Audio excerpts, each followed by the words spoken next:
আমার আল্লাহ, আল্লাহ আমার রব, ওই রবই আমার সব। খাওয়ায় আমাকে আল্লাহ, পড়ায় আমাকে আল্লাহ, বাঁচায় আমাকে আল্লাহ, মারে আমাকে আল্লাহ, ক্ষমতা দেয় আমাকে আল্লাহ, আবার ক্ষমতা ছিনিয়ে নেয় আল্লাহ, ইজ্জত দেয় আল্লাহ, অপমান করে আল্লাহ। কথা বলেন কে? নমরুদকে আনা রব্বুকুমুল আলা, আমি তোমাদের প্রধান রব। ইব্রাহিম আলাইহিস সালামের কাছে সেই দাওয়াত দেয়, ইব্রাহিম সবাই আমারে রব বলে মানে, তুমি খালি মানো না। ইব্রাহিম আলাইহিস সালাম বলে, রবের কি গুণ আছে তোমার মধ্যে? কয়, তুমি যারে রব বলো তার কি গুণ আছে বলো। ইব্রাহিম আলাইহিস সালাম বললেন, রব্বি ইউহয়ি ওয়া ইউমিত, আমার রব, আমার আল্লাহ বাঁচাইতেও পারে, মারতেও পারে। কথা বলেন, আল্লাহ কি করতে পারে? বাঁচাইতে পারে, পারে পারে পারে, আবার মারতেও। বাঁচাইতে পারে কি মানে? মরাডারে বাঁচাইতে পারে, তাই তো নাকি বলেন? আর মারতে পারে কি মানে? তাজাডারে তো মেরেই দিচ্ছে, এটা তো মারতে পারা, এটা তো বোঝা যায়। নমরুদকে যখন ইব্রাহিম আলাইহিস সালাম বললেন, ইন্না রাব্বি ইউহয়ি ওয়া ইউমিত, আমার রব মারেও বাঁচায়, নমরুদ কয়, ওয়া আনা উহয়ি ওয়া উমিত, আমিও মারতে বাঁচাতে পারি। ইব্রাহিম আলাইহিস সালাম আশ্চর্য হয়ে গেলেন, আল্লাহ এ কি কয়? তো ইব্রাহিম আলাইহিস সালাম বললেন, ঠিক আছে, তো তুমি একটু মারিয়ে বাঁচায় দেখাও। নমরুদ জেল দারোগারে অর্ডার দিয়েছে, দুইটা আসামি নিয়ে আসবা, যেই দুইটা আসামির সম্পর্কে রায় হয়ে গেছে, একটার ফাঁসির রায় আর একটার বেকসুর খালাস, এরকম দুইটা আসামি নিয়ে আসো। দুইটা আসামিরে আইনা নমরুদের সামনে দিয়েছে, বলছে যে স্যার এইটার ফাঁসির অর্ডার, এর একটু বাদে ফাঁসি দেওয়ার কথা, আর এইটাকে বেকসুর খালাস করে দেওয়ার অর্ডার। তো নমরুদ এবার ইব্রাহিম আলাইহিস সালাম বলতেছে, বুঝছো বাবা, এইটারে হলো ফাঁসি দিতে হবে, মরবে, আর এইটারে বেকসুর ছেড়ে দিতে হবে, বেকসুর খালাস, এ বাঁচবে। এটাই তো বলে, জি। তাহলে এই জিটা মরবে, ফাঁসি দেওয়া হবে, এর বেকসুর খালাস করে দিলাম, আর যে বেঁচে যাবে বেকসুর খালাস, ওরে ধরে জবই দিয়ে দাও, ওরে মারি দে। দেখছো, মরাডারে বাঁচাইছি আর বাঁচাডারে মারছি।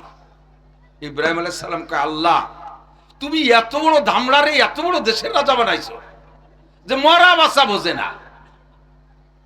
মরা কারে কয়, বাঁচা কারে কয়, মরাডারে বাঁচানো এইটা বোঝে না।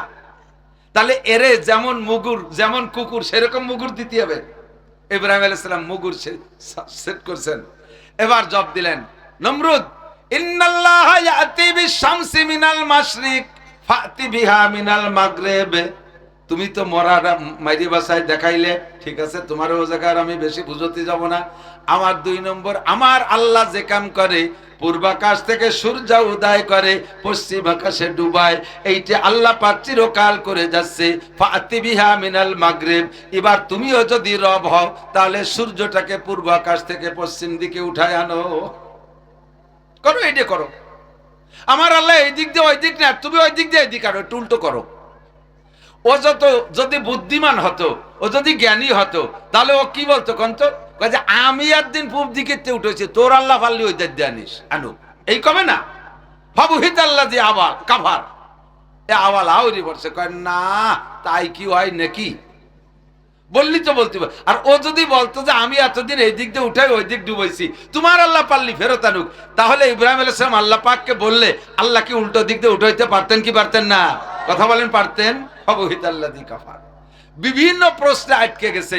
লাস্ট ফিনিশিং যাইয়া যখন ইব্রাহিম আলাইহিস সালামকে বায়াস করতে পারেই নাই, ইব্রাহিম আলাইহিস সালামকে হেরে যাচ্ছে, এবার সিদ্ধান্ত নিয়েছে আল্লাহকে মারতে যাবে। কিসসা জানেন? সামনে আসবে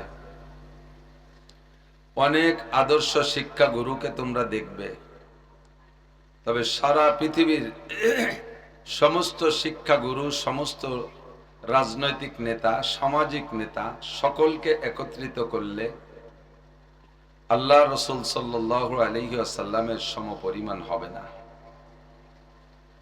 বহুত বড় বড় পণ্ডিতদের ইতিহাস আমরা জানি, অনেকদের কিসসা জীবনী আমাদের জানা আছে, তাদের নসিহত আমরা শুনে থাকি, পাঠ্যপুস্তকে দেখে থাকি। তবে কোনো এমন একজন পরিপূর্ণ মানুষ আমাদের নবীর আগে বা পরে যায় নাই বা আসে নাই বা আসবে না, যার একজন মানুষের আদর্শ নীতি কথার উপরে গোটা মানব জাতি চলতে পারে, এরকম একজন মানুষও আসে নাই। শুধুমাত্র একটি ব্যক্তি, যিনি মুহাম্মদুর রাসূলুল্লাহ সাল্লাল্লাহু আলাইহি ওয়াসাল্লাম, যার আদব, আদর্শ এবং নীতি কথা গোটা মানব জাতি, শুধু মুসলমান নয়, সমস্ত মানব জাতি সুন্দরভাবে মানবতা প্রদর্শনের মাধ্যমে আসল মানুষ হিসেবে দুনিয়ায় বসবাস করতে পারে, শান্তির সাথে চলতে পারে, ব্যক্তি জীবন থেকে নিয়ে আন্তর্জাতিক জীবন পর্যন্ত সর্বক্ষেত্রে নবী পাকের আদর্শ বিস্তীর্ণ। এই একটি মানুষই মাত্র আল্লাহ পাক সৃষ্টি করেছেন, যার আদর্শ মেনে চললে সকলেই সুখী হতে পারি। এজন্য হুজুর বলেন, আমাকে এই আদব শিক্ষা দিয়েছেন আদ্দাবানি রব্বি, আমার আল্লাহ আমাকে আদব শিক্ষা দিয়েছেন। ফাহসানা তাদিবি, কাজেই দুনিয়ার সমস্ত আদব আদর্শের উস্তাদদের চাইতে আমার আদব সবচাইতে শ্রেষ্ঠ। একথা কি আমাদের বিশ্বাস হয়? একটু মুখ খুলি, বিশ্বাস হয়? বিভিন্ন এলাকায় যাইতো, সারা বাংলাদেশে সব এলাকায় যাইয়া বক্তারা মাঝে মাঝে 2-5 জন এক জায়গা হই, তো কোন এলাকার কি হালাত এইটা মাঝে মাঝে মোজাকারা হয়। কোন এলাকার রান্না বান্না কেমন, যেমন ওই সাতক্ষীরা, খুলনা, ওদের তো ইউটিউবে চলে যাবে, ওকে সরাসরি কইয়াছি গিবাদ বাড়ি একটা হবে না। ওই এলাকার রান্না বান্না খাইতে পারি না। সিলেট এলাকার অনেক ইন্তজাম, কিন্তু খাইতে পারি না, রান্না আমাদের সাথে সেট হয় না। বৃহত্তর ফরিদপুরের 5 জেলার রান্না সারা বাংলাদেশের ভিতরে ব্যতিক্রম। এই নিয়ে মাঝে মাঝে গবেষণা করি। কোন এলাকার মানুষ দিনদার কেমন, কোন এলাকার মানুষ মায়া মোহাব্বত বেশি, কোন এলাকার মানুষ সরল সোজা বেশি, মাঝে মাঝে বসলে মুজাকার হয়। তো তার ভিতরে কোন এলাকার মানুষ ওয়াজ শুনতে দিশে পায় আর দিশে পায় না, এ নিয়েও আমাদের আলোচনায়। তো টোটাল আমাদের গোপালগঞ্জের মানুষ ওয়াজ শুনতে দিশে পায় না, এইটা একটা সাব্যস্ত হয়েছে। ওয়াজ শুনতে দিশে পাওয়ার মানে হলো কথা শুনে বুঝে মাঝে মাঝে জি, হ্যাঁ, না, ঠিক, বেঠিক, সুবহানাল্লাহ, আলহামদুলিল্লাহ, এটা নিজের পক্ষ থেকে বলে ওঠা, এটা বোঝা যায় যে ওয়াজ শুনতে দিছে ভাই। আর চুপ করে বসে শুনতেছে খুব, কিন্তু এই ফুসফাস মারে না, তাতে বোঝা যায় যে এটা ওয়াজ শুনতে দিছে ভাই না। কথা কন ঠিক? এই ওয়াজ শুনতে দিছে ভাই না, এটা ঠিক। প্রয়োজন সাপেক্ষে একটু ঠিক বেঠিক বলা যাবে তো ইনশাআল্লাহ। সবই তো আমার আপনজন, সবই আমার এলাকার মানুষ। আল্লাহ পাক রব্বুল আলামিন আমাদের এই আদব আদর্শ মেনে চলার তৌফিক দান করুন, সবাই বলি আমিন। বয়ানের মজলিসের আদব বহুবার বলছি। হাদিসে জিবরাইল, হুজুর আলাইহিস সালাতু ওয়াস সালাম সাহাবায়ে কেরামদেরকে নিয়ে বয়ান করতেন। একদিনের বয়ান হযরত ওমর রাদিয়াল্লাহু তাআলা আনহু বিস্তারিত আলোচনা করতেছেন, লম্বা একটা হাদিস। প্রত্যেকটা হাদিসের কিতাবের মধ্যে আছে, হাদিসখানের নাম হাদিসে জিবরাইল, মানে জিবরিল আলাইহিস সালাম আর হুজুর আলাইহিস সালামের মাঝখানে কথোপকথন হয়েছিল কিছু জরুরি বিষয়ের উপরে। এই জন্য হাদিসের নাম রাখা হয়েছে হাদিসে জিবরাইল। বর্ণনাকারী হযরত ওমর রাদিয়াল্লাহু তাআলা আনহু, স্বয়ং হযরত ওমর, খলিফাতুল মুসলিমিন ওমর। একই কথা বলনেওয়ালার পার্থক্যের কারণে কথার গুরুত্ব বাড়ে আর কমে। কথা বলেন? একটা ভালো কথা ভালো মানুষে বললে যে পরিমাণ গুরুত্ব বহন করে, একজন সাধারণ মানুষে ওই কথাটাই বললে অতটা খায় না। 100 লক্ষ সাহাবার কেউই কেরছে দামি কমি না, তারপরে নবী আলাইহিস সালাতু ওয়াস সালামের পক্ষ থেকে একটা সিরিয়াল দেওয়া হয়েছে। নাম্বার 1 হযরত আবু বকর সিদ্দিক রাদিয়াল্লাহু তাআলা আনহু, একটু সবাই বলি রাদিয়াল্লাহু তাআলা আনহু। নাম্বার 2 হযরত ওমর ইবনে খাত্তাব। নাম্বার 3 হযরত ওসমান ইবনে আফফান। নাম্বার 4 হযরত আলী রাদিয়াল্লাহু তাআলা আনহু। এভাবে সিরিয়াল দিয়েছেন হুজুর। তো খলিফাতুল মুসলিমিন দ্বিতীয় খলিফা হযরত ওমর রাদিয়াল্লাহু তাআলা আনহু হাদিসের বর্ণনাকারী, উনি বলেন, আমরা একবার বসা হুজুরের বয়ান শুনতেছি। তো বয়ান শোনার ভিতর দিয়ে আমরা হুজুরের সাথে আমাদের আকর্ষণটা এমন হতো চুম্বকের মতো।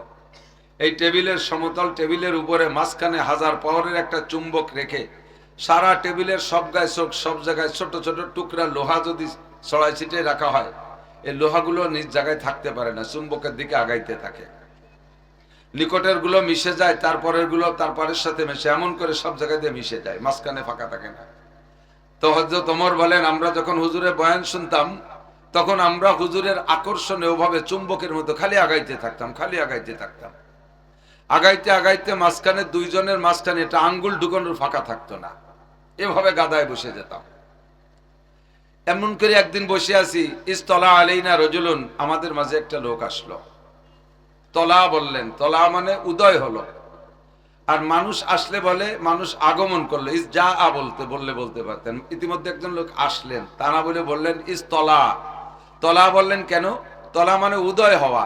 ওই চন্দ্র সূর্য উদয় হলে যেমন দুনিয়ার অন্ধকার কেটে আলোকিত হয়ে যায়, এমনিতে হুজুর আলাইহিস সালাতু ওয়াস সালামের নুরানি চেহারার বদৌলতে মজলিসটা আলোক উজ্জ্বল ছিল। আর ওই লোকটার আগমনের পরে যেন আলো আরো বেড়ে গেল, তাতে মনে হয় যেন চন্দ্র বা সূর্য কিছু উদয় হয়েছে।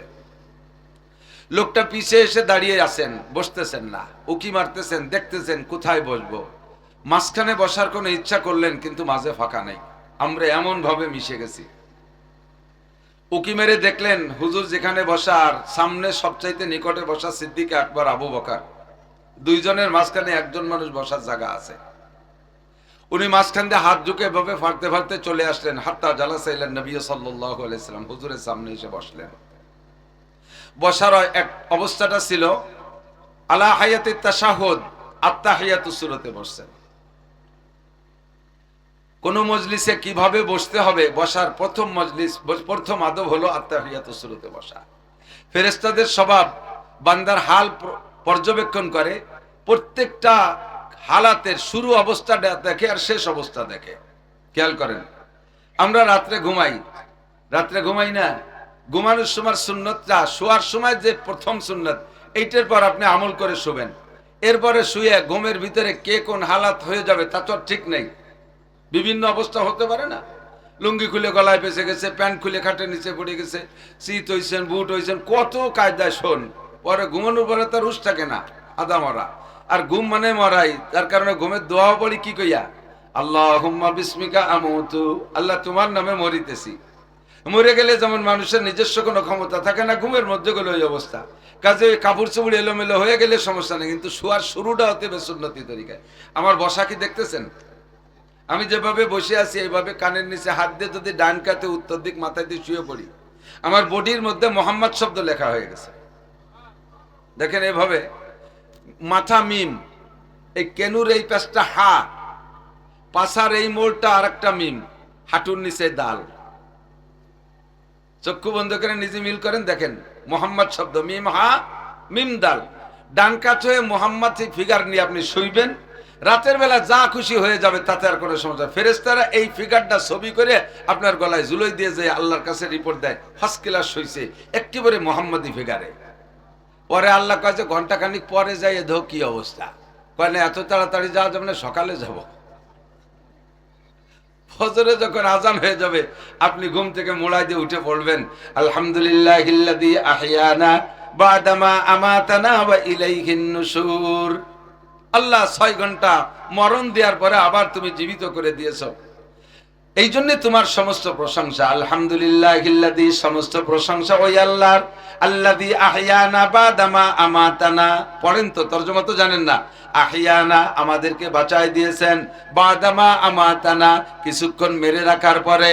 যে আল্লাহ তাআলা 6-8 ঘন্টা মেরে রাখার পরে বাঁচায় দিতে পারেন, ওয়া ইলাইহিন নুশুর, স্থায়ী মরণ দেওয়ার পরে আল্লাহ পাক কিয়ামতে আবার তার সামনে উঠাইতে পারবে কিনা?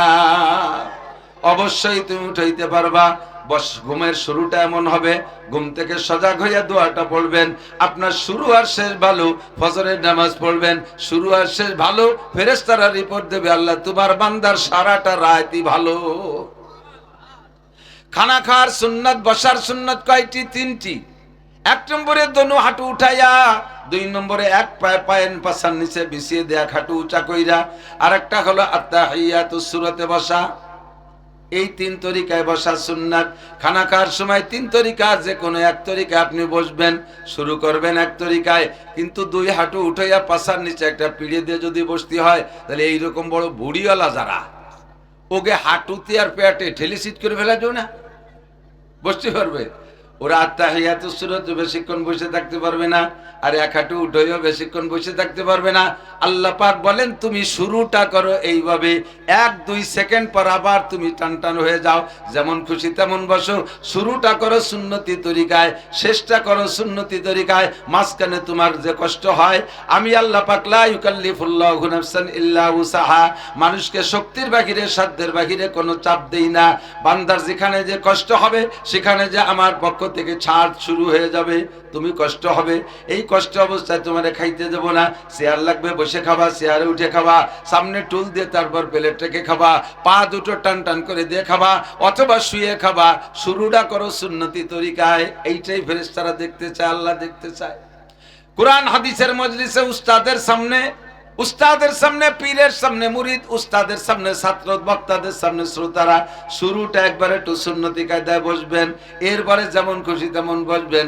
হযরত জিবরিল আলাইহিস সালাতু ওয়াস সালাম মাঝখানে আইসা হাত্তা জালাসা ইলা নবী সাল্লাল্লাহু আলাইহি ওয়াসাল্লাম ফাআসনাদা রুকবাতাইহি ইলা রুকবাতাইহি, ওনার হাঁটু দুটো হুজুরের হাঁটুর সাথে মিশিয়ে দিলেন। ওয়াজা কাফাইহি আলা ফাকিজাইহি, আর হাত দুটো রানের উপরে রাখলেন। লম্বা আলোচনার শেষে যখন জিবরিল চলে গেলেন, সাহাবায়ে কিরামকে নবী পাক জিজ্ঞেস করলেন, আতারিফু মান হাদা, তোমরা কি চিনতে পেরেছো, বুঝতে পেরেছো লোকটা কে এসেছিলেন? হযরত সাহাবায়ে কিরাম বললেন, আল্লাহু ওয়া রাসূলুহু আলামু। এটা হলো সাহাবায়ে কিরামদের স্বভাব। লোকটার আচরণ দেখে সবাই বুঝে ফেলাইছে এটা আমাদের এলাকার কোনো মানুষ না, এটা দুনিয়ার কোনো মানুষ না, নিশ্চয়ই ফেরেশতা হবে। আর ফেরেশতা হলে প্রশ্ন এবং জবাবের ভাবে বোঝা যায় এটা অন্য কোনো সাধারণ ফেরেশতা না, স্বয়ং জিবরাইলই হবে। টের পাওয়ার পরও কোন সাহাবা জবাব দিলেন না, নাহনু নারিফু নাহনু আরাফনা হাযা জিবরাইল। এ কথা বলেন নাই যে আমরা জানিনি জিবরাইল। সাহাবায়ে কিরামদের দৈনন্দিন স্বভাব হলো, হুজুর যদি এমন জিজ্ঞাসা করতেন যে বিষয়টা সাহাবায়ে কিরামদের আগের থেকেও জানা আছে, জানা থাকা সত্ত্বেও তারা জানা জবাব দিতেন না, সঙ্গে সঙ্গে বলতেন আল্লাহু ওয়া রাসূলুহু আলামু, আল্লাহ আল্লাহর রাসূলই ভালো জানে। আমরা জানলেও জানতে পারি, তবে সবচেয়ে ভালো জানে কে? একটু বলবেন কে? আল্লাহ আল্লাহর রাসূল। আল্লাহ সবচেয়ে ভালো জানে, তারপরে ভালো জানে রাসূল। এই জন্য এই দুইজনের দিকে ছেড়ে দিতেন। আর আমাদের স্বভাব মাশাআল্লাহ, চার দোকানে তো মাঝে মাঝে বিজয় বসা বসি, আশেপাশে দোকানপাটে বসি, আমরা আলেম ওলামারা উপস্থিত থাকতেও যদি কেউ একটা মাসালা আমাদের কাছে জিজ্ঞেস করে, দেখি যে চতুর্দিক দিয়ে মশলায় খই ফুটতিছে। বিড়ি খাওয়া মুফতিরা বিড়ির দুমো আর মশলায় একসাথে ছাড়তি তালে রয়েছে, একটুও ভয় পায় না যে কি বলতেছি, কি দেহে বলি না চুনিয়ে বলি না টুও বলি। পাশে একজন বড় আলেম রয়েছে, পাইকেন্দ্রী মাদ্রাসার মোহতামিম সাহেব, মুহাদ্দিস সাহেব, তাদের দিকে ঠেলে দিতে পারে, হুজুর আপনি কন, তার হুজুর আপনি থামেন আমরা কই। আমাদের স্বভাব, সাহাবায়ে কিরামের স্বভাব ছেড়ে দিতেন আল্লাহ আল্লাহ রাসূলের দিকে। নবী পাক বললেন, ইন্নাহু জিবরিল, যিনি এতক্ষণ আমার সামনে তোমাদের সামনে এসে কথোপকথন করলেন, উনি আর কেউ নয়, উনি হলেন জিবরাইল আলাইহিস সালাম। কেন এসেছিলেন? আতাকুম ইউআল্লিমুকুম দীনাকুম, এসেছিলেন তোমাদেরকে দিন শিক্ষা দেওয়ার জন্য।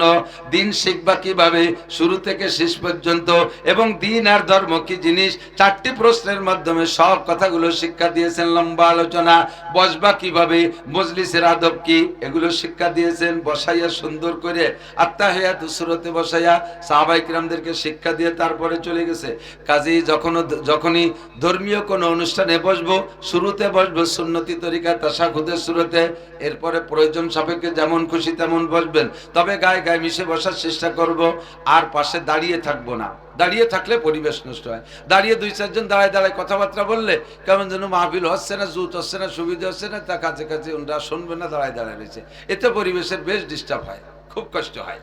এটাও মজলিসের আদবের খেলাফ। হুজুর আলাইহিস সালাম মসজিদে বয়ান করতেছেন, সাহাবায়ে কিরামদেরকে পাশে দাঁড়ানো দেখে হুজুর সাথে সাথে বললেন, ইজলিসু আলা মাকানিকুম, যে যেখানে এসে বসো। হুজুর বসতে বললেন। আর সাহাবায়ে কিরামদের স্বভাব তো সামিনা ওয়া আতানা, শুনবো আর মানবো, কোনো প্রশ্ন নাই, কোনো অজুহাত নাই, কোনো অভিযোগ নাই, আর কোনো যুক্তি নাই। কেন বসবো আর কেন বসবো না, এখানে বসার জায়গার মতো না, এখানে বসার যোগ্য না, এগুলো দাঁড়ায় থাকতেন না, যার যার কায়দায় সে বসে পড়ছে। বসার পরে বয়ান শেষ করে হুজুর যখন মজলিস থেকে বের হইছে, বাইরে বেরোই দেখে একজন মুরব্বী মাথার উপরে রুমাল মুড়ি দিয়ে বসে রয়েছে। হুজুর কাছে গিয়ে বললেন, আসসালামু আলাইকুম মানান্তে সাহেব। মুরব্বী আপনি কে? মুরব্বী মাথার কাপড় সরায় দাঁড়িয়ে সালামের উত্তর দিয়ে বললেন, ওয়ালাইকুম সালাম ইয়া রাসূলুল্লাহ, আনা আম্মুকা আব্বাস, ভাতিজা আমি তোমার চাচা আব্বাস বসে আছি। হুজুর বললেন, আপনি কি শোনেন নাই আমি মসজিদের মধ্যে বয়ান করতেছি, সব সাহাবা মসজিদে বসে, আপনি কেন বাইরে বসে আছেন, ভিতরে কেন ঢোকেন নাই? হযরত আব্বাস বললেন, ভাতিজা আমি ঘর থেকে খবর পেয়েছি তুমি বয়ান করতেছো, তোমার নুরানি রোহানি বয়ান শোনার জন্য বাড়ি থেকে বেরিয়ে আসি, এ পর্যন্ত যখন আসছি তখন তোমার একটা বয়ান আমার কানে ভেসে আসছে, যে তুমি সেই বয়ানটার পর আমল করার জন্য অর্ডার করতেছো। তখন আমি আমাকে বললাম, আব্বাস তুমি তো নবী পাকের বয়ান শুনবার আমল করবা, কাজী যে বয়ানটা আসছে কানে আপাতত এইটার পর আমল করে ফেলো। ওগো আল্লাহর নবী, ওই বয়ানের পর আমল করতে গিয়ে আমি বসে পড়ছি, আর সামনে যাইতে পারি নাই।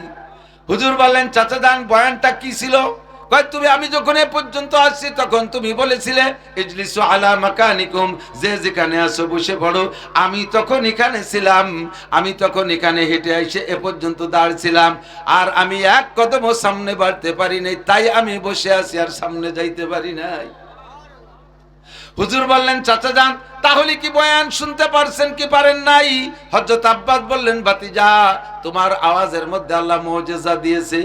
1 লক্ষ মানুষ যদি তোমার সামনে বসা থাকে, নবী পাকের জন্য তো মাইক আর শব্দযন্ত্র ছিল না, সাউন্ড বক্স ছিল না। 1 লক্ষ সোয়া লক্ষ সাহাবাকে আরাফাতের ময়দানে সামনে নিয়ে নবী খুতবা দিয়েছিলেন। পায়ের কাছের লোকটা যে আওয়াজে শুনেছে, 1 লক্ষ নম্বর পিছের সিরিয়ালের মানুষটা একই আওয়াজে শুনতে পারছে। আব্বাস বলেন, ভাতিজা তোমার আওয়াজের মধ্যে মুজিজা আছে। তোমার আওয়াজ পায়ের কাছের জন্য যেমন শোনে, দূরের মানুষও তেমন শোনে। যাহা বয়ান করেছো সব আমি শুনেছি, আর প্রতিজ্ঞা করেছি তোমার জীবনেতে তোমার থেকে যা শুনবো সারা জীবন সব কথার পর আমল করব। নবী পাক বুকের সাথে জড়িয়ে ধরে হযরত আব্বাসের কপালে চুমু খেয়ে বললেন, মান তাশাব্বাহা বিকওমিন ফাহুয়া মিনহুম, যার সাথে যার মিল হবে তার সাথে তার হাসর হবে, যার সাথে যার মিল হবে তার সাথে তার হাসর হবে। হযরত আব্বাস রাদিয়াল্লাহু তাআলা আনহু জান্নাতি, এর মধ্যে কোনো সন্দেহ নাই। আব্বাসের এই বসে পড়ার আমলটার সাথে যদি আমার জিন্দেগির একটা আমলও মিল করতে পারি, কিয়ামতে বলতে পারবো আমার আমল সাহাবায়ে কেরামদের আমলের সাথে মিলাইছি। আল্লাহ তুমি এই ওসিলা আমাকে জান্নাতি করে দাও, বলেন আমিন। কাজেই কখনো কোনো মজলিসের কাছে গিয়ে দাঁড়িয়ে থাকবো না, বসে পড়বো। সংক্ষিপ্ত কথা, রাত বেশি বাড়ানো যাবে না। আমাদের ডিআইজি সাহেবের সিদ্ধান্ত এবং আমাদের হযরত পীর সাহেব হুজুর আব্দুল মতিন সাহেব দাওয়াত বরকাতুল্লাহ আলিয়া, যার অনুসরণ আমরা অনেকেই করে থাকি। আমাদের ডিআইজি সাহেব, মোহতাম সাহেব, আমরা উলামায়ে কেরামকে অনেক শ্রদ্ধা করি, অনেক হাজারো লাখো উলামায়ে কেরামের পীর। হযরতেরও নিয়ম এরকমই, গভীর রাত মাহফিল না করা। কাজেই অল্প রাতের ভিতরে, এবং আগামীকাল রাত্রে মাহফিল হবে, আরো উলামায়ে কেরাম আসবে, বেশিক্ষণ কষ্ট দেব না। আমি সূরা হাসরের 2 নম্বর আয়াতের একেবারে শেষ অংশ ছোট্ট করে পড়েছি, মাত্র 4 শব্দের একটা শব্দ পড়েছি। ফাতাবিরু একটা, ফাতাবিরু ইয়া উলিল আবসার, ইয়া একটা হরফে নেদা, উলি একটা শব্দ, আর আবসার আর একটা শব্দ। 4টে শব্দ আমি কোরআন শরীফের থেকে পড়েছি। তরজমা হলো, আগে তরজমাটা শুনে নেই। আল্লাহ পাক রব্বুল আলামিন বলেন, ফাতাবিরু ইয়া উলিল আবসার, তোমাদের যদি জ্ঞানদের ইতিহাস, তবে তাবেনদের ইতিহাস, বড় বড় আল্লাহ ওয়ালি বুজুর্গ মহিলাদের ইতিহাস, আয়েশার ইতিহাস, ফাতেমার ইতিহাস, খাদিজার ইতিহাস, রহিমার ইতিহাস, আসিয়ার ইতিহাস, মারিয়ামের ইতিহাস, হযরত নূহ আলাইহিস সালামের ইতিহাস, ইউসুফ আলাইহিস সালামের ইতিহাস, তারপরে ইব্রাহিম আলাইহিস সালামের ইতিহাস, এই সমস্ত বুজুর্গানে দিনের বড়দের ইতিহাসও আল্লাহ তাআলা কোরআন এবং নবী পাক হাদিসের ভিতরে আমাদের কাছে পেশ করেছেন। পাশাপাশি এর এগেনস্টে বহুত বহুত বেঈমান বদমাশদের ইতিহাস আল্লাহ তাআলা দুনিয়ায় তৈরি করে রেখেছেন। নমরুদের ইতিহাস, কারুনের ইতিহাস, ফিরাউনের ইতিহাস, সাদ্দাদের ইতিহাস, আবু জাহেলের ইতিহাস, আবু লাহেব, আবু লাহাব, উতবা, সাইবা, ওলীদ ইবনে মুগিরা, হাজারো কাফেরদের হাজারো ইতিহাস আমাদের পিছনে চলে গেছে। অনেকটাই আমরা জানি, কথা বলেন, অনেকটাই আমরা জানি। বলতে গেলে বক্তার বাচন ভঙ্গির পর নির্ভর করে, যদি বক্তা একটু মায়াবী কণ্ঠে কেঁদে কেঁদে বলে, তাহলে শুনলে একটু চোখের পানি আসে, একটু কান্না আসে, এ পর্যন্তই শেষ। আবার যদি বাচন ভঙ্গির ভিতরে একটু রস থাকে, তাহলে একটু হাসি আনন্দের ভিতরে শুনি, ও পর্যন্তই শেষ। আল্লাহ পাক বলেন, না, ফাতাবিরু ইয়া উলিল আবসার, পিছনের ইতিহাস থেকে তোমরা ইবরত গ্রহণ করো, শিক্ষা গ্রহণ করো। মুহাজ্জত ইব্রাহিম খলিলুল্লাহ আলাইহিস সালাতু ওয়াস সালামের সময় ছিলেন তৎকালীন সারা পৃথিবীর রাজা, সারা পৃথিবীর রাজত্ব চালাইছে। গোটা পৃথিবীর রাজত্ব চালাইছে 4 জন, মুসলমানদের মধ্যে 2 জন, আর কাফেরদের মধ্যে 2 জন। মুসলমানদের মধ্যে একজন হযরত সুলাইমান আলাইহিস সালাতু ওয়াস সালাম, আর একজন ছিলেন ইস্কান্দার যুলকারনাইন আলাইহিস সালাম। কাফেরদের মধ্যে 2 জন, একজনের নাম মিস্টার নমরুদ, আর একজনের নাম ছিল বুখতে নসর। নমরুদ এত বড় গুস্তাখ, এত বড় বেয়াদব, লম্বা হায়াত পাওয়ার ভিতর দিয়ে, সারা পৃথিবীর রাজত্ব হাতে পাওয়ার ভিতর দিয়া সে নিজেকে নিজে খোদাই দাবি করেছে। কিচ্ছা জানেন? ও বলে আনা রব্বুকুমুল আলা, হে দুনিয়ার মানুষ, তোমাদের আরো রব থাকতে পারে, তবে সব চাইতে বড় রব আমি। একটু জোরে বলেন। নমরুদ কি বড় রব? ও কি ছোট রব? ও কি রবের কেউ? রব কে? আলহামদুলিল্লাহি রাব্বিল আলামিন। আমার রব আমার আল্লাহ, আল্লাহ আমার রব, ওই রবই আমার সব। খাওয়ায় আমাকে আল্লাহ, পড়ায় আমাকে আল্লাহ, বাঁচায় আমাকে আল্লাহ, মারে আমাকে আল্লাহ, ক্ষমতা দেয় আমাকে আল্লাহ, আবার ক্ষমতা ছিনিয়ে নেয় আল্লাহ, ইজ্জত দেয় আল্লাহ, অপমান করে আল্লাহ। কথা বলেন কে? নমরুদকে আনা রব্বুকুমুল আলা, আমি তোমাদের প্রধান রব। ইব্রাহিম আলাইহিস সালামের কাছে সেই দাওয়াত দেয়, ইব্রাহিম সবাই আমারে রব বলে মানে, তুমি খালি মানো না। ইব্রাহিম আলাইহিস সালাম বলে, রবের কি গুণ আছে তোমার মধ্যে? কয়, তুমি যারে রব বলো তার কি গুণ আছে বলো। ইব্রাহিম আলাইহিস সালাম বললেন, রব্বি ইউহয়ি ওয়া ইউমিত, আমার রব আমার আল্লাহ বাঁচাইতেও পারে মারতেও পারে। কথা বলেন। আল্লাহ কি করতে পারে? বাঁচাইতে পারে, পারে পারে পারে, আবার মারতেও। বাঁচাইতে পারে কি মানে? মরাডারে বাঁচাইতে পারে, তাই তো নাকি বলেন? আর মারতে পারে কি মানে? তাজাডারে তো মেরেই দিচ্ছে, এটা তো মারতে পারা, এটা তো বোঝা যায়। নমরুদকে যখন ইব্রাহিম আলাইহিস সালাম বললেন, ইন্না রাব্বি ইউহয়ি ওয়া ইউমিত, আমার রব মারেও বাঁচায়। নমরুদ কয়, ওয়া আনা উহয়ি ওয়া উমিত, আমিও মারতে বাঁচাতে পারি। ইব্রাহিম আলাইহিস সালাম আশ্চর্য হয়ে গেলেন, আল্লাহ এ কি কয়?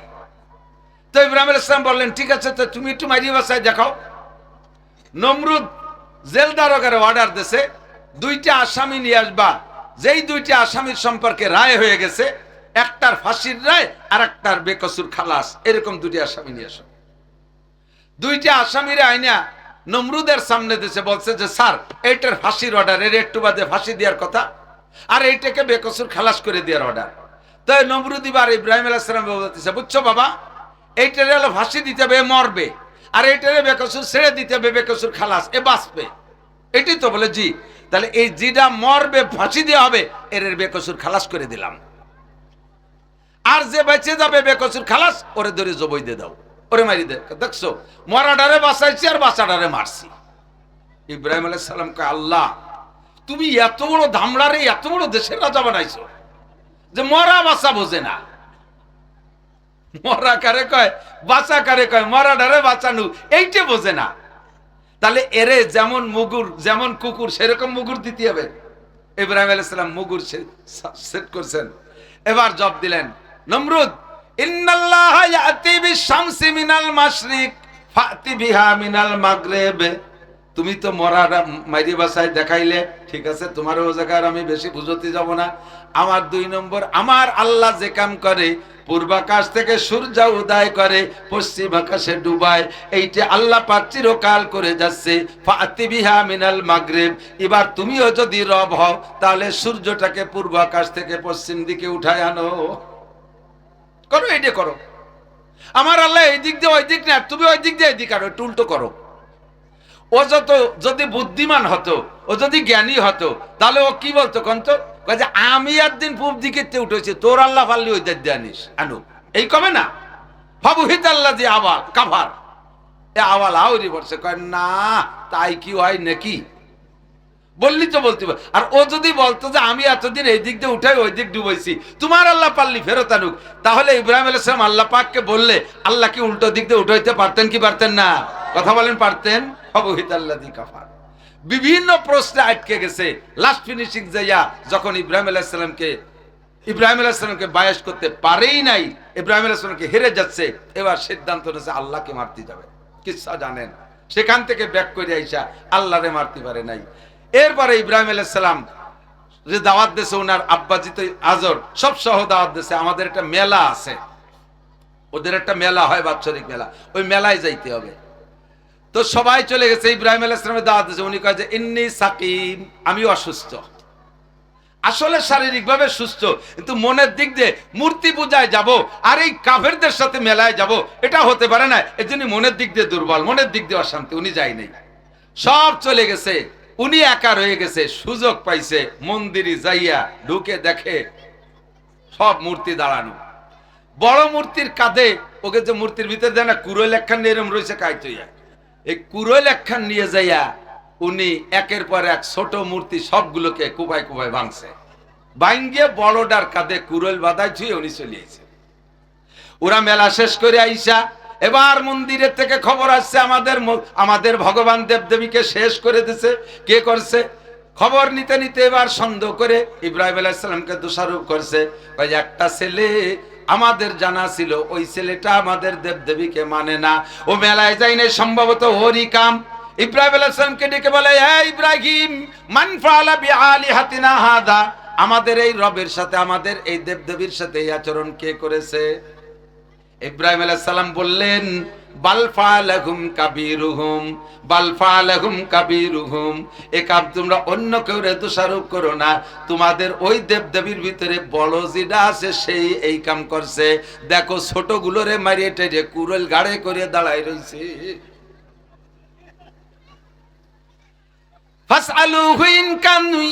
ফাসআলুহুম ইন কানু ইয়ানতিকুন, তারা যদি কথা বলতে পারে তাদের কাছে জিজ্ঞাসা করো, জবাব দিক।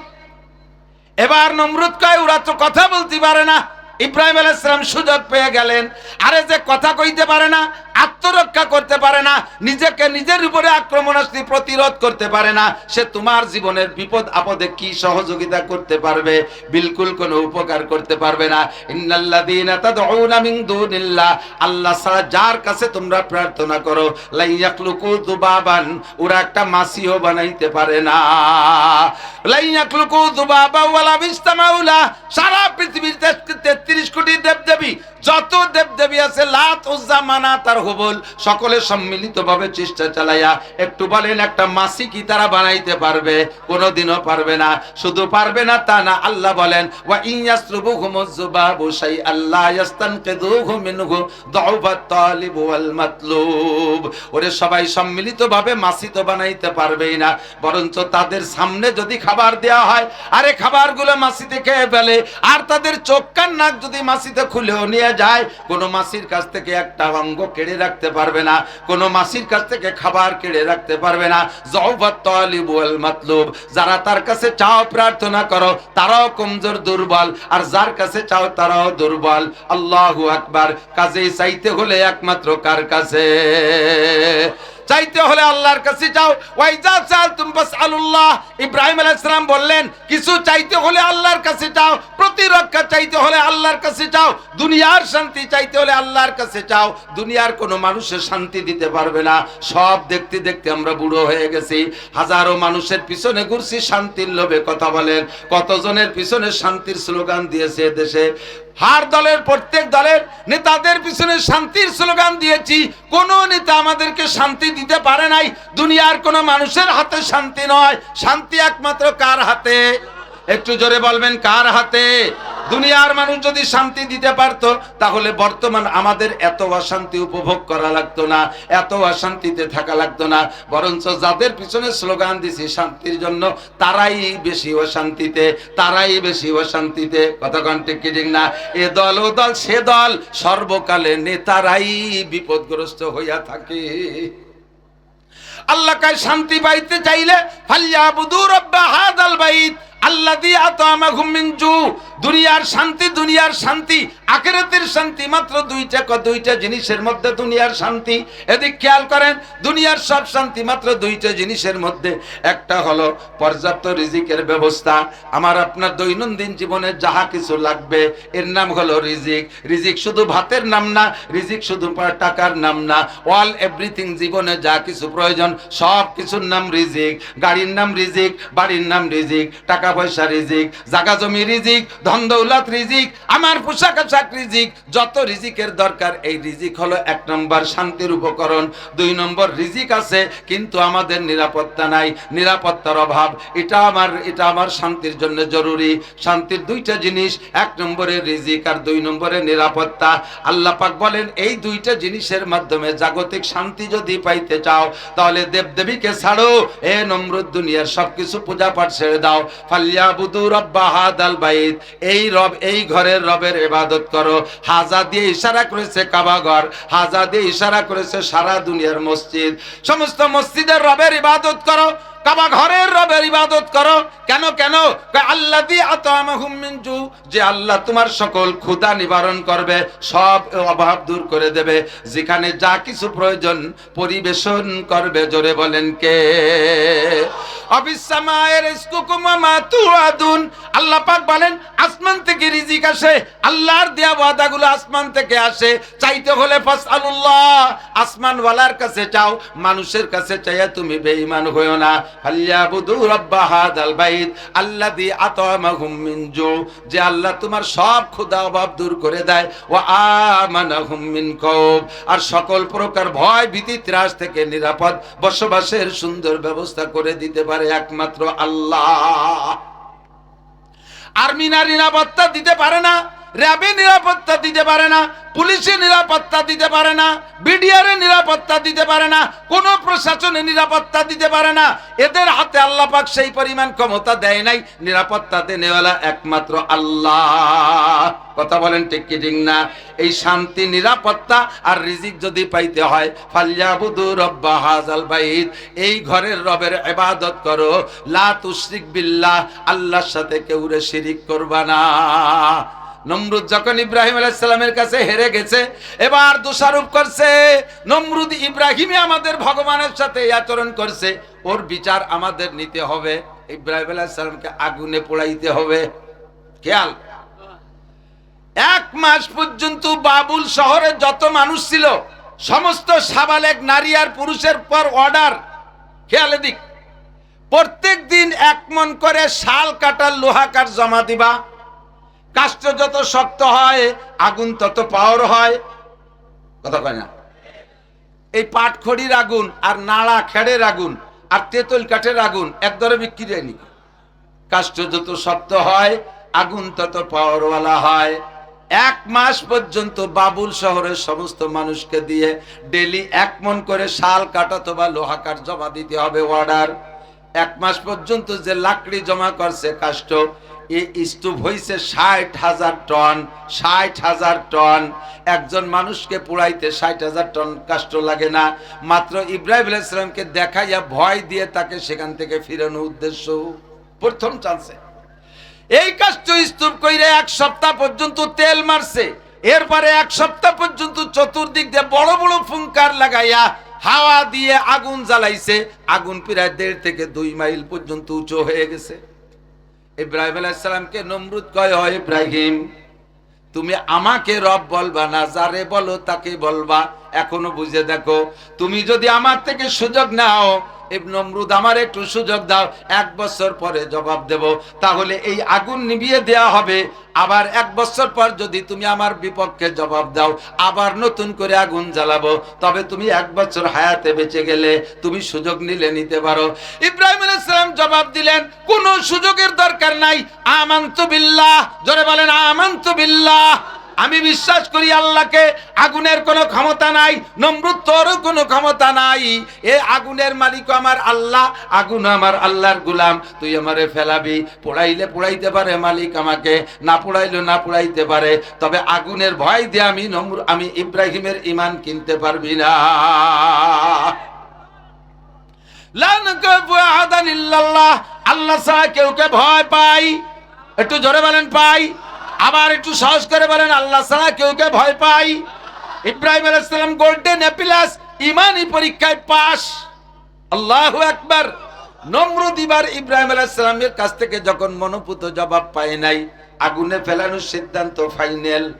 যখন চড়কের মাথায় বানছে, বিশাল চড়ক, কত বড় আগুনের কাছে যেহেতু ফেলানো সম্ভব না, দিয়ে চড়কের মাথায় বানছে, গুড়োয় ফেলাবে।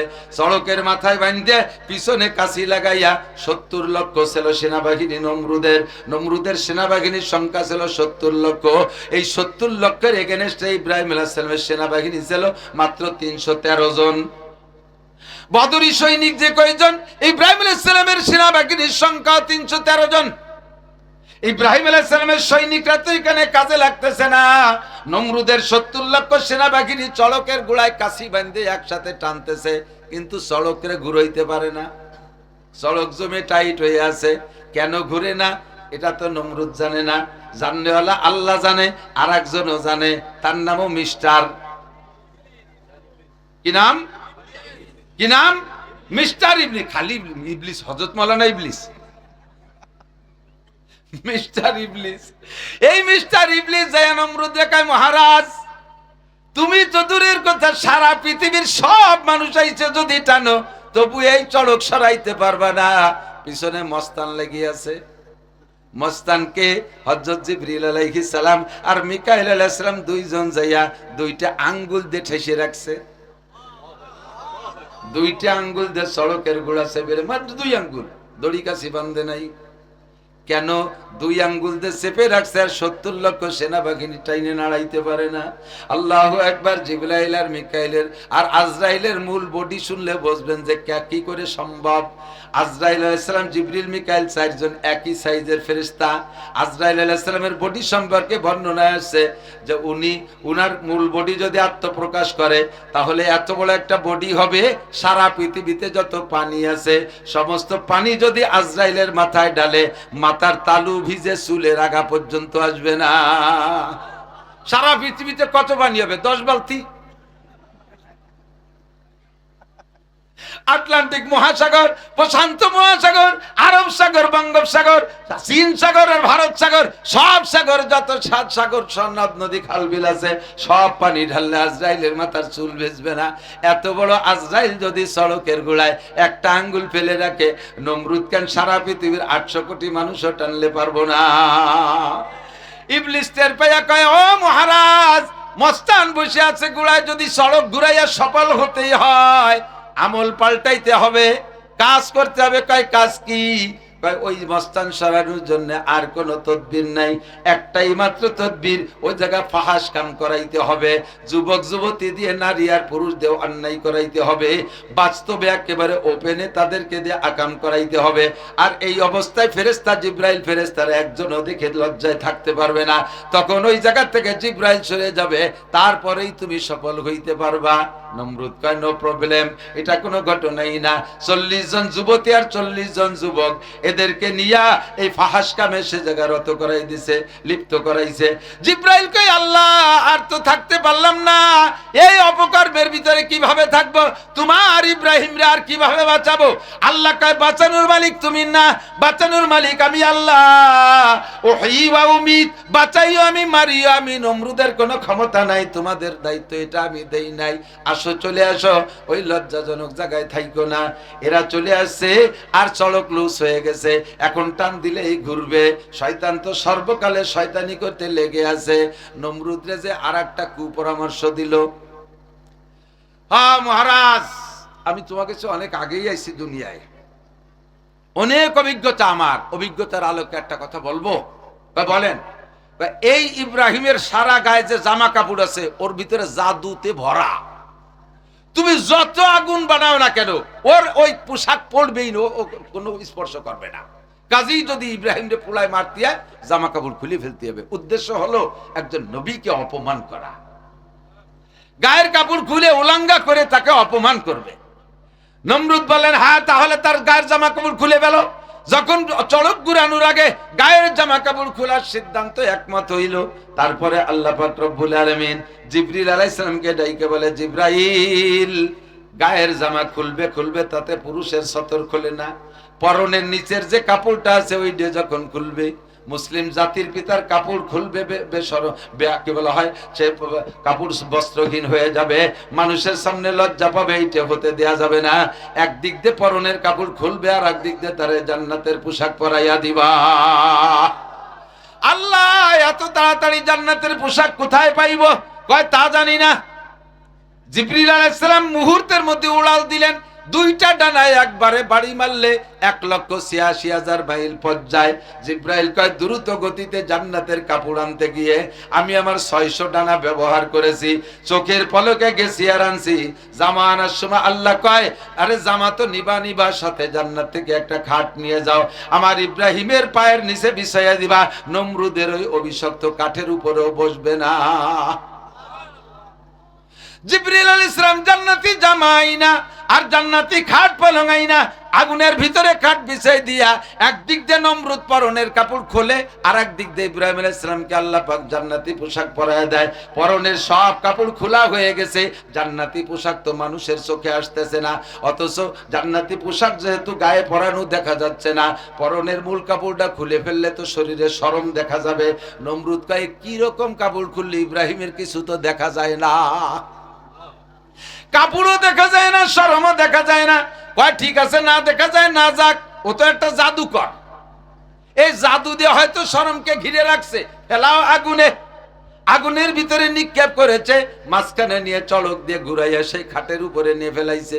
যে জায়গা ফেলাবে ইব্রাহিম জিবরিল আলাইহিস সালাম আগের থেকে গোয়েন্দা তথ্য নিয়ে সেই জায়গায় খাটকান সেট করছে, কোন জায়গা ফেলাবে।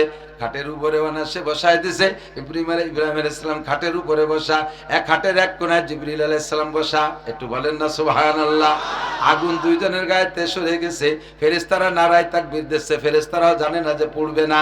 আস্তে ইমানদার জিনরাও কাঁদতেছে, যত আশপাশে যত প্রাণী চোখের সামনে আসছিল তারাও কাঁদতেছে, আল্লাহ তোমার খলিলরে আগুনে পোড়ায়, তোমার শত্রু পোড়ায়, তুমি আল্লাহ কি দেখো না? আল্লাহ কয় আমি দেখি না মানে আমার হুকুম, আমার হুকুম দিতে যে দেরি, একটু দেরি হবে না বাস্তবায়ন হইতে।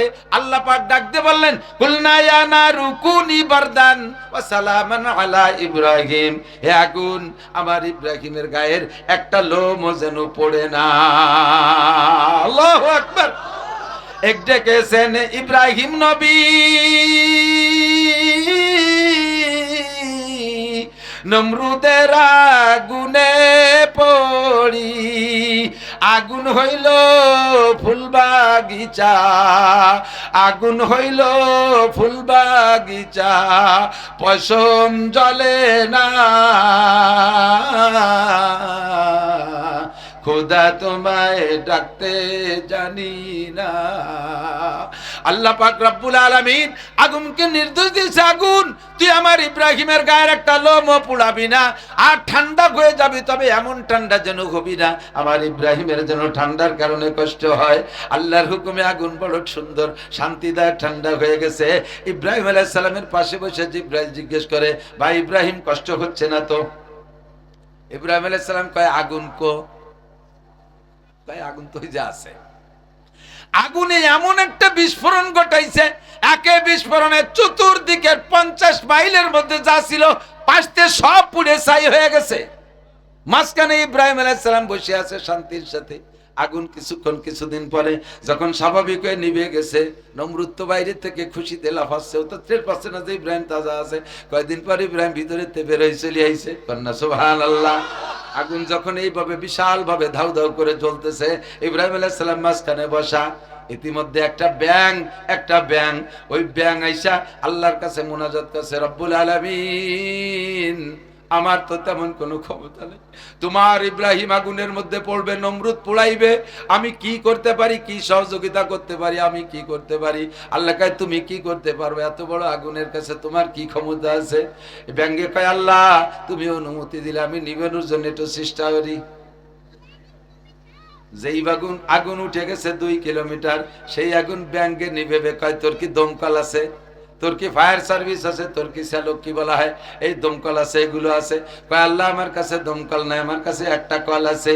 আবেদরিয়ারা আগার নতুবা কাশিদ হাম্বা কদরে তশনগি বায়াত শাশিদ, তুমি আল্লাহ যদি আমি ব্যাংরে আকারে অর্ডার করো, এই আরব সাগরের পানি সেচে ফেলাবি, নীল দরিয়ার পানি সেচে ফেলাবি, তুমি যদি আমারে অর্ডার করো, আমার তো দমকল আর ফায়ার সার্ভিস নাই, আমি কি চেষ্টা করতে পারি না? আল্লাহ আমি চেষ্টা করতে পারি পানি সেচার জন্য, তোমার হুকুম পালনার্থে পেট ভরে পানি খাবো, উপরে নিয়ে ঢেলে দেবো, পেট ভরে পানি খাবো, উপরে নিয়ে পেশাব করবো বা বমি করে ফেলাই দেবো, এভাবে তো চেষ্টা করতে পারি। আমি তোমার ইব্রাহিমের পক্ষে কি এতটুকু ন্যূনতম চেষ্টাও করতে পারি না? আল্লাহ কয় কর দেখি কি করতে পারিস।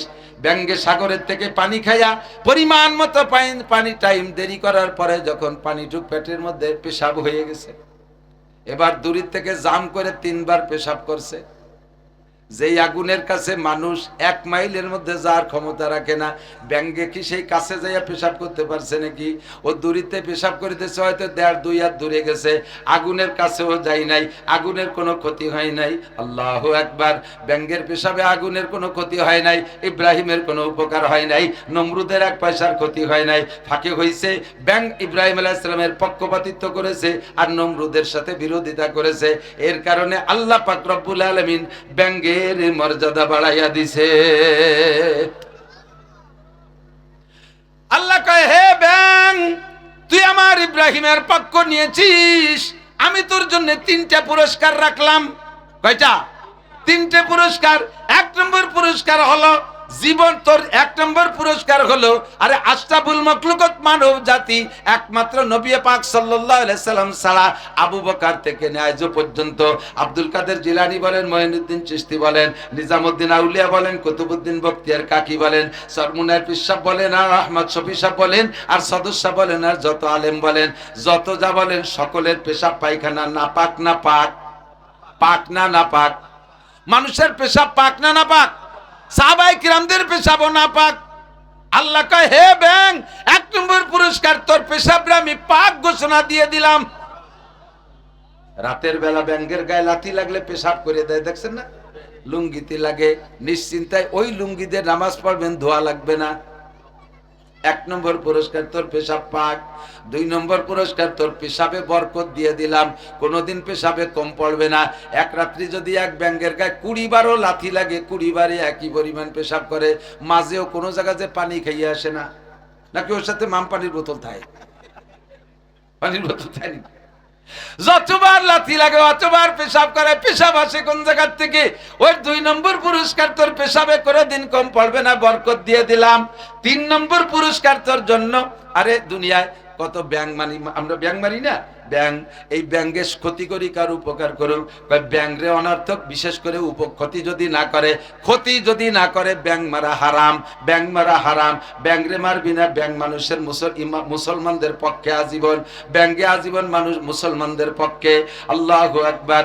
এই ব্যাংরে আল্লাহ তাআলা এত সম্মান দিয়েছে, অনর্থক যদি কেউ একটা ব্যাং মেরে ফেলায়, অনর্থক যদি কেউ একটা ব্যাং মেরে ফেলে, এতে যে গুনাহ হবে, এই গুনাহ মোচনের জন্য একটা খাসি সদকা করে দিতে হবে, একটা খাসি সদকা করতে হবে।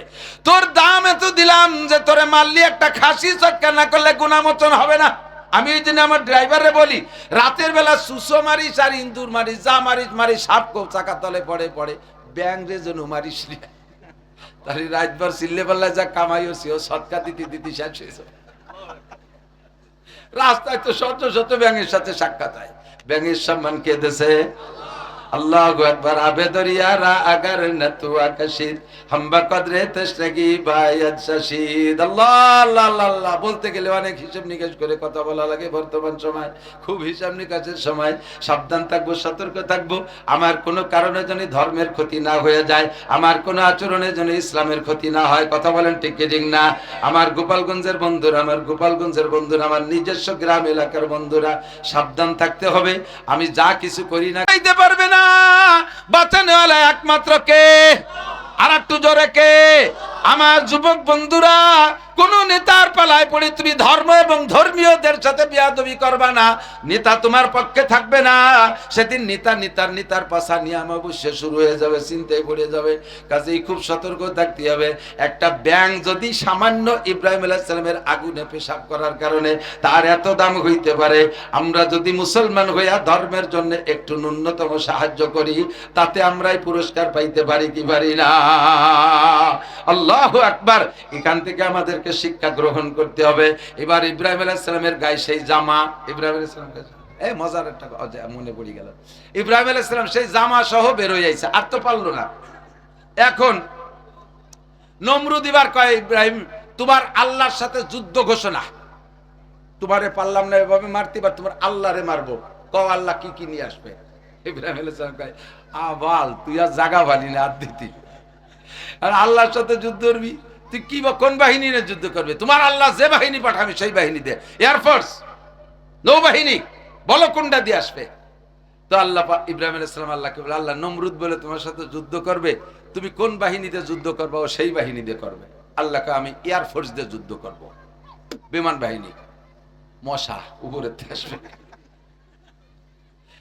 মাত্র 1000 টাকা, এক আঙ্গুল চলে কি 1000 টাকা দেয়? আজান পেশাব করে এসে 1000 টাকা দিয়ে আল্লাহ। নমরুদ কয় আমি যুদ্ধ করবো। আল্লাহ পাক রব্বুল আলামিন ঠিক আছে আমি বিমান বাহিনী পাঠাই দিলাম। মশা কিচ্ছা জানেন, একটু তরদাল্লিল বাপ বলি, খেয়াল রাখেন। একজাক মশা আইছে, ইব্রাহিম আলাইহিস সালাম কয় ওই যে আমার আল্লাহর সেনাবাহিনী আইছে। নমরুদের সেনাবাহিনী তো 70 লক্ষ বলা রয়েছে না, 70 লক্ষ।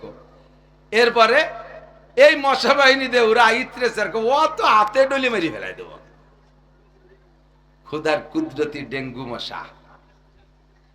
ইব্রাহিম আলাইহিস সালাম আল্লাহ বলতেছেন এর আগে কোন জায়গায় ল্যান্ড করবো নাকি একবারে মাইর শুরু করে দেবে? হাজী সাহেব যারা গেছেন বদরে গেছেন, বদরে যা হাজী কেউ আছেন নাকি? বদরে যা হাজী মদিনার থেকে বদরে যায়। বদরে গেলে বদরের যুদ্ধ প্রান্ত যেখানে যুদ্ধ হয়েছে ওর 3-4 কিলোমিটার আগে বা 5 কিলোমিটার আগে একটা পাহাড় আছে, আরো অনেক আছে। একটা পাহাড়ের নাম জাবালে মালাইকা। বদরের যুদ্ধে মুসলমানদের পক্ষে 5000 ফেরেশতা মুসলমানদের পক্ষ হইয়া কাফেরদের বিপক্ষে লড়াই করেছিল। এই 5000 ফেরেশতা ডাইরেক্ট বদরে আসে নাই, বদরের আগে ওই পাহাড় বালুর পাহাড়, সে বালুও কি আল্লাহু আকবার স্বর্ণের মতো চিকচিক করতেছে, একেবারে হুবহু 1 নম্বর 22 ক্যারেট স্বর্ণের মতো চকচকে।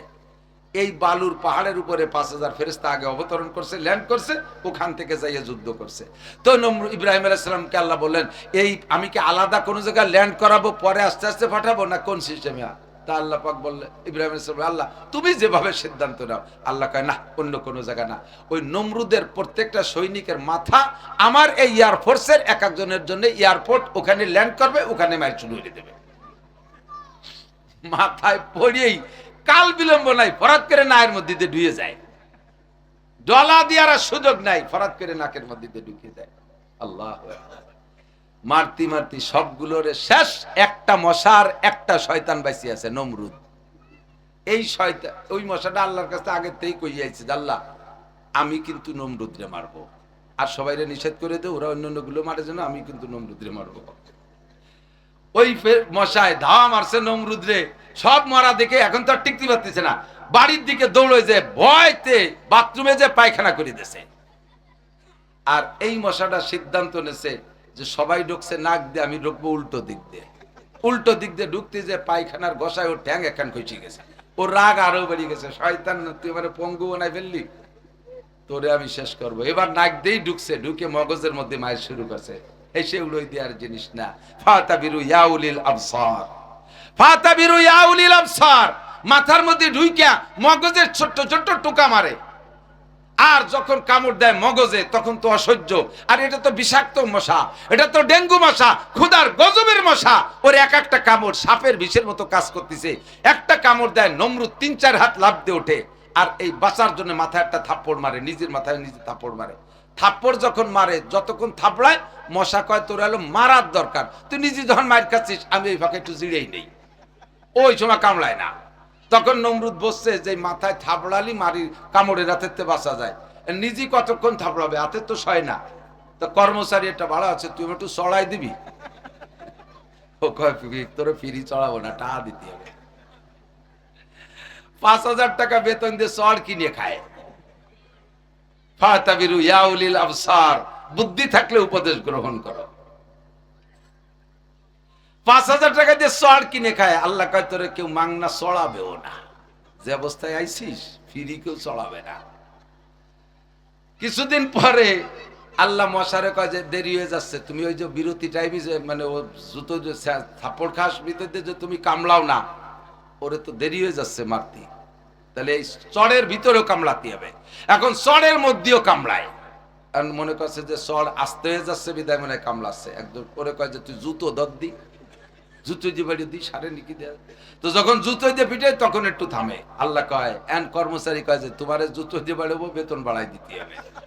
আর 2000 বাড়াই দিয়েছে, 7000 টাকা দিয়ে জুতোর বাড়ি কিনে খায়। এর নাম কপাল, এর নাম কি কপাল। 7000 টাকা দিয়ে জুতোর বাড়ি, জুতোর বাড়ি 7000। কিছুদিন মারির পরে যাইয়া এরপরে ওই জুতোর বাড়ির ভিতরেও কামলায়। এখন কয় তুই মুগুর দর্দি, কয় যে 3,000 দিতে হবে। 10,000 টাকায় দিয়ে মুগুরির বাড়ি কিনে খেয়ে একে বাড়িতে মাথা ফাটায় বেড়ায় গেছে।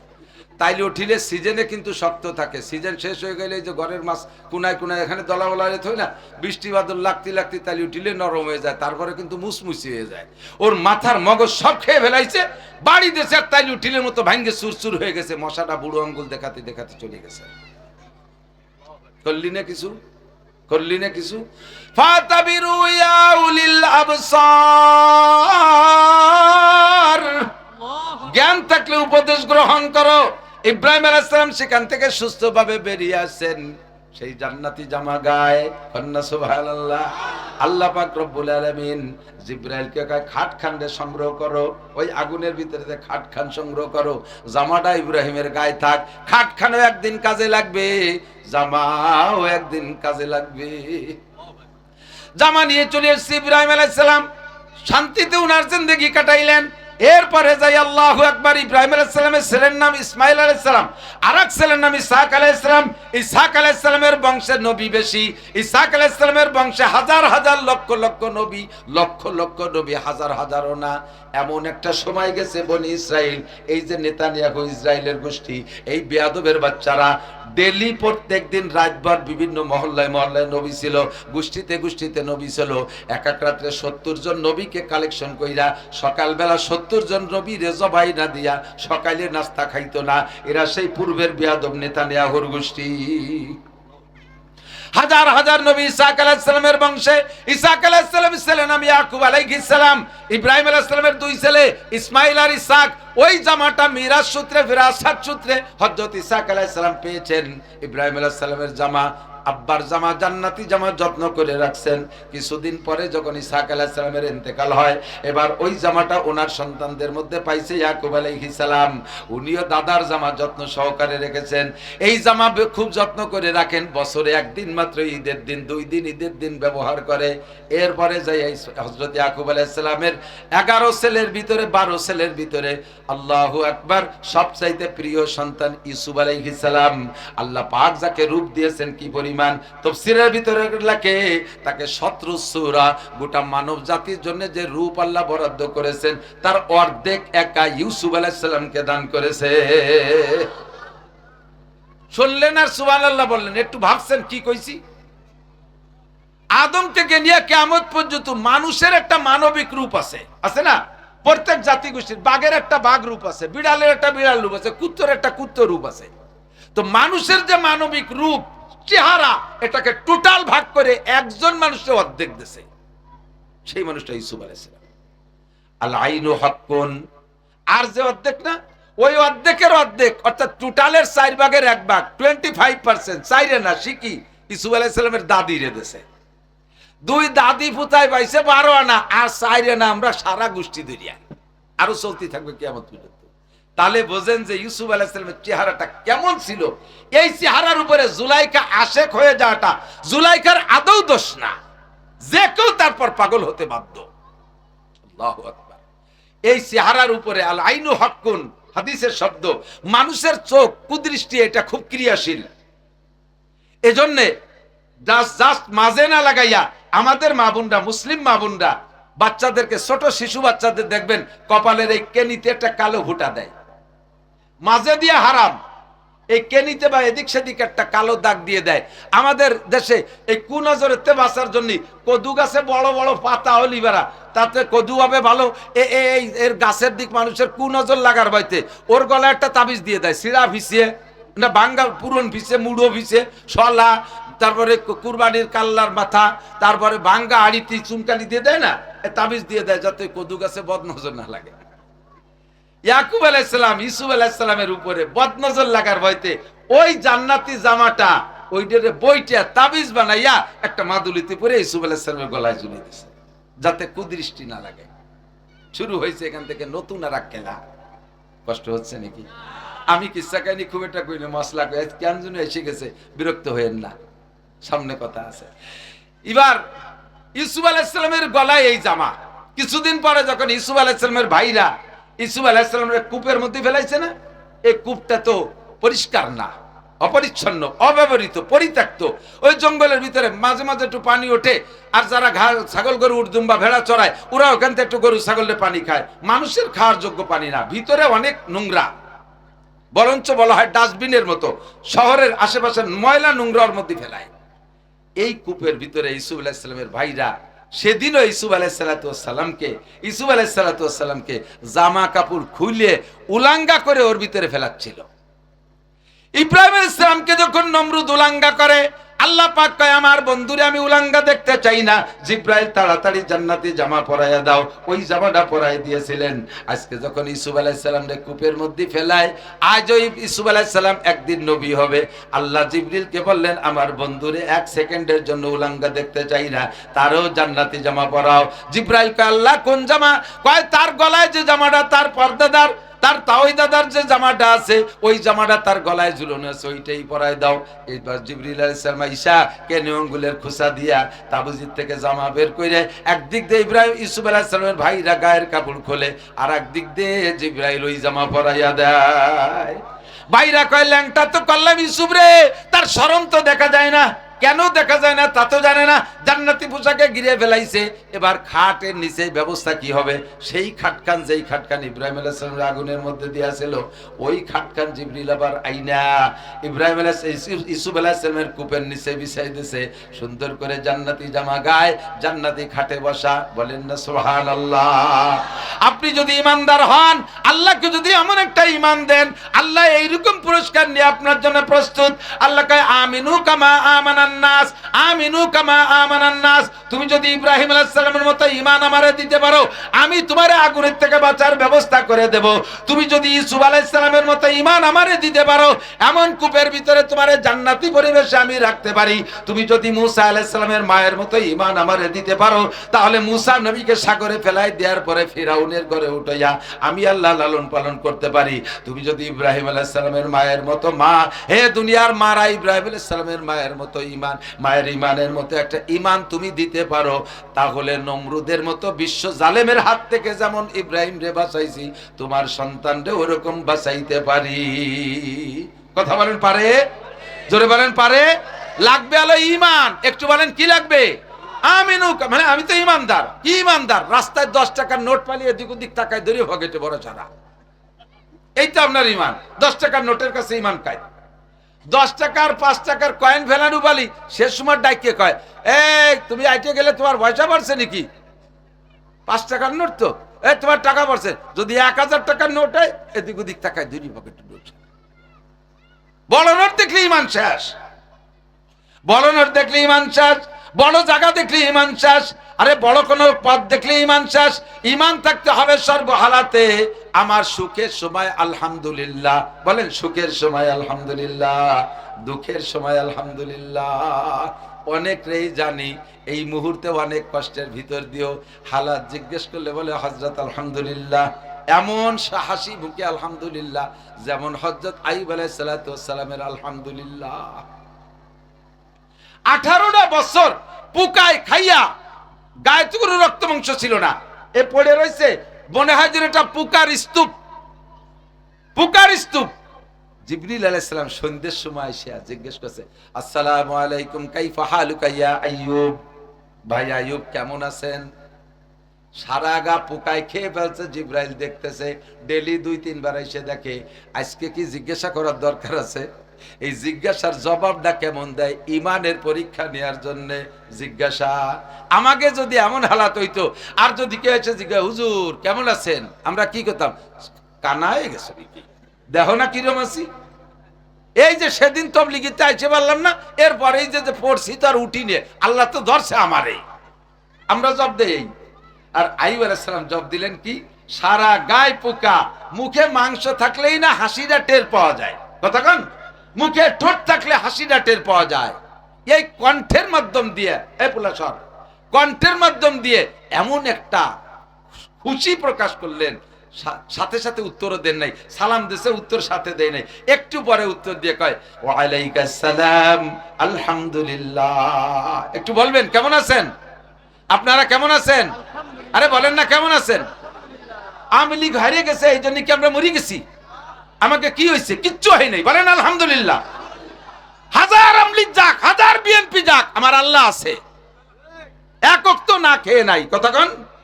যদি আমলিগ ভালো করে, কোন না কোন দিক দিয়ে যদি ভালো করে, আল্লাহ তাআলা আবার এনে দিতে পারে। আর যদি সত্যি অন্যায় করে, তাহলে আল্লাহ বিচার করুক, এ জায়গায় আমাদের কোনো অভিযোগ নাই। ঠিক কি ঠিক না? অন্যায় যে করছে সে তো বিচারে কাট করে দেওয়াবেই। এখানে আমার অত মায়া কান্নার কি দরকার? হযরত আইয়ুব আলাইহিস সালাম হাসি মুখে কয় আলহামদুলিল্লাহ। তো এবার সালামের উত্তর দিয়ে আবার বলতেছে ভাই আজ শুকর আদায় করে যে ভাই জিবরাইল, আমি সালামের উত্তর দিতে একটু দেরি হয়ে গেল, কষ্ট পেলেন? তো জিবরিল আলাইহিস সালাম বলছে, হ্যাঁ আমার একটু খারাপ লাগছে, আপনি নবী হয়ে সালামের উত্তর দিতে দেরি করলে উম্মত তো সালাম উত্তরই দেবে না। তো জিবরিল আইয়ুব আলাইহিস সালাম বলতেছে, ভাই কষ্ট নিয়েন না, আপনি যখন সালাম দিয়েছেন আল্লাহর দুইটা মেহমান আমার মুখের ভিতরে থেকে গোশত কেটে কেটে খাচ্ছিল। দুইটা পোকা মুখের ভিতরে থেকে, জিহ্বাটা ভালো ছিল, মুখের ভিতরে একটু গোশত আছে, লাস্ট ওই গোশতটুক দুইটা পোকায় খাচ্ছিল। আমি যদি সালামের উত্তর দেই, জিহ্বায় নাড়া লাগবে, আর নাড়া লাগলে ওদের ডিস্টার্ব হবে। ওরা যদি কিয়ামতের ময়দানে যে আমার নামে অভিযোগ করে, আল্লাহ কত পোকায় তোমার আইয়ুবের গাছ থেকে মাংস খাইলো, আমরা যেদিন খাইতে গেছি আমাদেরকে জিহ্বা নাড়া দিয়ে ডিস্টার্ব করছে, খেতে দেয় নাই, এই জন্য আমি একটু অপেক্ষা করছি। ওরা খেয়ে যখন থেমে গেছে, বুঝলাম যে ওরা আসুদা হয়ে গেছে, এরপরে আমি উত্তর দিছি, এই জন্য একটু দেরি হয়েছে। আল্লাহ কয়, জিবরাইল আমার আইয়ুব কি জবাব দিছে? আল্লাহ তুমি তো আগেই বলছো ইন্নী আ'লামু মা লা তা'লামুন, আমি যে মানব জাতি বানাইতেছি তাদের যে যোগ্যতা হবে, ফেরেশতা তোরা তা জানিস না। সত্যি এত বিপদের ভিতরে এইভাবে হাসি মুখে জবাব, আর এই কারণে সালামের উত্তর দিতে দেরি করা, এটা মানুষের দ্বারা সম্ভব আর কাহারও দ্বারা সম্ভব না, এবং তা নবীদের দ্বারা সম্ভব। আল্লাহ পাক রব্বুল আলামিন পুরস্কার শুরু করে দিয়েছে। আল্লাহ কয়, জিবরাইল আর কষ্ট দেয়া যাবে না, ইমানের পরীক্ষা আমার আইয়ুব গোল্ডেন এ প্লাস, ইমানের পরীক্ষায় গোল্ডেন এ প্লাস, বিশ্ব চ্যাম্পিয়ন, মেধা তালিকায় নাম্বার 1। এখনই পুরস্কার শুরু হয়ে যাক। কি দেব আল্লাহ? কয় 5টা পুরস্কার। কয়টা? 5টা পুরস্কার। 1 নম্বরে দেহটা ভালো করে দাও। সিস্টেম কি? আমার আইয়ুবরে বলো যে জায়গা আছে, জায়গা তো নরম স্যাঁতসেঁতে, পায়ের গোড়ালি দিয়ে মাটিতে একটা আঘাত করুক, একটু নিচু হলে ওখান থেকে আমি পানি সাপ্লাই দেওয়া শুরু করে দেবো। আইয়ুব আলাইহিস সালামকে জিবরিল বললেন, ভাই পায়ের গোড়ালিতে মাটিতে একটু আঘাত করেন। জিবরিল আইয়ুব আলাইহিস সালাম এই 18 বছরে পোকার কামড়ে কাঁদে নাই, এখন কাঁদে দিছে, এখন কাঁদে দিছে, মানে আবেগ আর সামলাইতে পারতেছে না। জিবরিল বললেন, কষ্ট পাইলেন? একটু আঘাত করতে বলছি, এটা কি বিরক্ত বোধ করলেন, কাঁদছেন যে?